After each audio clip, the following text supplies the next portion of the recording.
पुणी चर्चा रे केन्द्रापड़ा राजनगर थाना अंचल जड़े दशम श्रेणी छात्री गणदुष्कर्म शिकार होता अभियोग होईछि। मंगलवार सकाळु ए घटना स्थानीय अंचल में चांचल्य खेलाई। सूचना अनुसार दशम श्रेणी छात्री जनक राखी पूर्णिमा दिन पिउसा घर को आसिथिले। एही समय छात्री जनक गणदुष्कर्म शिकार होता अभियोग होईछि। एने राजनगर आईआईसी सूचना दैछन्ति। राखी पूर्णिमा रे गणदुष्कर्म होइतिबा परिवार लोके अभियोग करिसन्ति। अभियोग पर पुलिस पिउसा समेत 5 जन को उठाई नहीं थाना अटक रखी घटना संपर्क में पचराउचरा करिछि।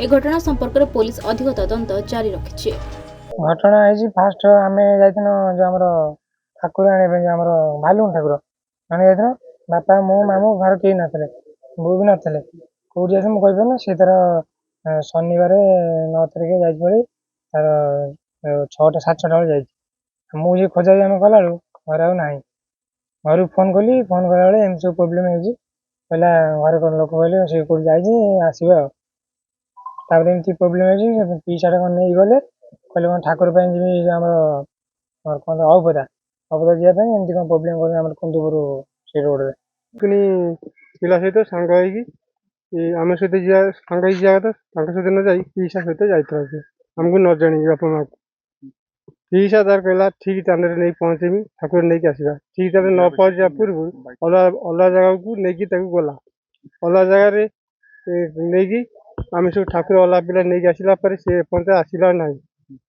घंटा 2 घंटा पर फेरला फेरला बेलू कांदी कांदी आसला आम खोजू जो कांदी कांदुचु कहीं ठाकुर आने जाइए पीसा मत अलग बात केन्द्रापड़ारू मलय कुमार साहू को रिपोर्ट खबर ओडिशा।